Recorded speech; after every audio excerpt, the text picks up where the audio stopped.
Hello, everyone. Today, I want to share something that's not easy to talk about. I never imagined I'd find myself in a situation like this, but here I am, trying to make sense of everything. My name is Kira, and I've been married to Michael for almost 10 years. Together, we have an 8-year-old son named Jamie, who is our pride and joy. Michael and I were high school sweethearts. We went through the ups and downs of young adulthood side by side, shared dreams, and built a life together. There was a time when he was my whole world, and I was his. But as the years passed, life got busy. Between our jobs, taking care of Jamie, and just managing the day-to-day, our relationship began to fade into the background. It's like we both stopped trying, or maybe we were just too tired to notice. We became more like partners in managing a household than two people deeply in love. And that's when David came into my life. David was new at the company where I work, and from the beginning, he stood out. There was a warmth about him, a friendliness that seemed genuine, and I found myself drawn to it. At first, it was nothing special, just casual office banter. He'd make me laugh, tell me about his weekend plans, and we'd share stories about our day-to-day lives.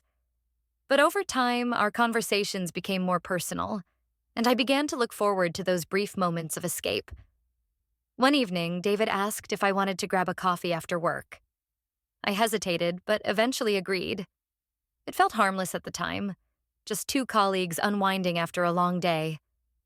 But the truth is, I hadn't felt that kind of excitement in years. Sitting across from him at that little cafe, talking about everything and nothing, I felt alive in a way I hadn't in so long. It was like he could see parts of me that had been invisible to everyone else, even to myself. After that coffee, we started meeting more often, and with each encounter, the connection grew. It was as though I was awakening from a long sleep. David saw me, not as a wife, not as a mother, but as a person, someone with dreams, desires, and emotions that had been buried under years of routine and responsibility. I tried to push away the guilt that began creeping in, telling myself it was just friendship, just someone who made me feel heard. But deep down, I knew there was more to it. One night, after an especially long day at work, David and I stayed late to wrap up a project. As we packed up to leave, he suggested going for a walk to clear our heads. We walked through the quiet streets, the city lights casting a soft glow around us. We didn't say much. There was just this quiet understanding between us, an unspoken connection that didn't need words. And then, before I knew it, we were standing close. Too close. Our eyes met, and suddenly all the boundaries I had set for myself disappeared. I felt his hand brush mine, and the world seemed to melt away. We crossed a line that night, one I can never uncross. The days that followed were a blur of conflicting emotions. I was exhilarated, terrified, guilty, all at once. I'd be with Jamie, helping him with his homework or playing with him in the backyard, and I'd feel this stabbing guilt in my heart. I'd look at Michael, at the life we'd built together, and wonder how I could risk everything for a fleeting moment of feeling alive. Yet, despite the guilt, I found myself drawn back to David, craving that connection, that escape from the person I'd become. Then, one night, everything changed. It was late, and I had fallen into a deep sleep after a long day. Suddenly, I felt a light touch on my arm, and I opened my eyes to see Jamie standing beside my bed. "Mommy, I had a bad dream," he whispered, his little voice quivering. Without a second thought, I reached out, pulling him into my bed. He curled up beside me, resting his head on my chest, and in that moment, all the noise in my mind faded away. I could feel his heart beating against mine, his trust and innocence surrounding me like a blanket. As I lay there, holding him close, the weight of everything came crashing down. Here was my son, this innocent, beautiful boy who looked at me with such love and trust, completely unaware of the secrets I was hiding. I started to cry silently, overwhelmed by a sense of guilt that I had been trying to ignore. I realized that I was not just risking my marriage, I was risking the entire foundation of our family. Jamie deserved a mother he could look up to, one who put him and his father above everything else. Yet here I was, betraying that trust. The next day, I couldn't shake the feeling.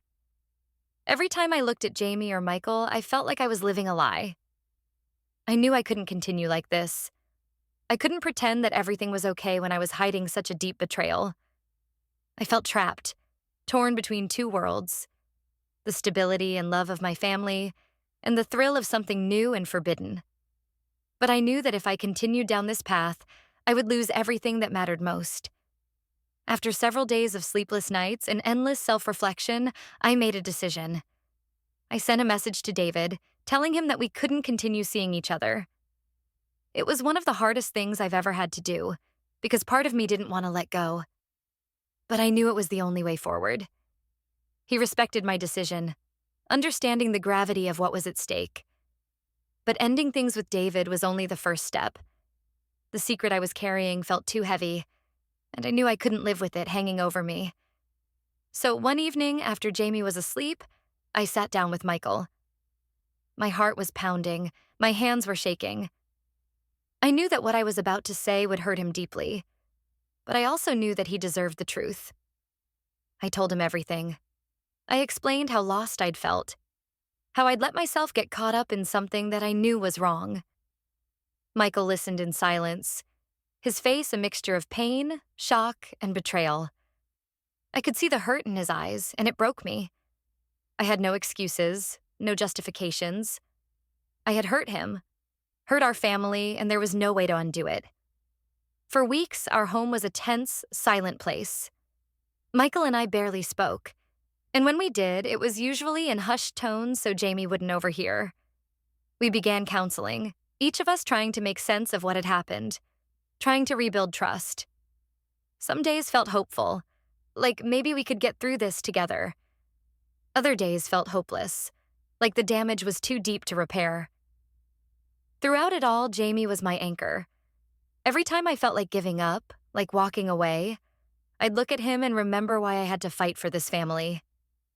I had to show him that love isn't perfect, that people make mistakes, but that family is worth fighting for. It's been months since I told Michael the truth, and things are slowly improving. There are still hard days when I see the pain in his eyes and wonder if he'll ever be able to forgive me. But we're both trying, for ourselves, for each other, and most importantly, for Jamie. I'm not proud of what I did, but I'm learning to accept it as part of my journey, a painful lesson that has taught me so much about myself and what truly matters. If you're listening to this and find yourself in a similar situation, I hope my story helps you see what's at stake. Don't wait until it's too late to appreciate what you have. Mistakes don't define us. How we choose to move forward does.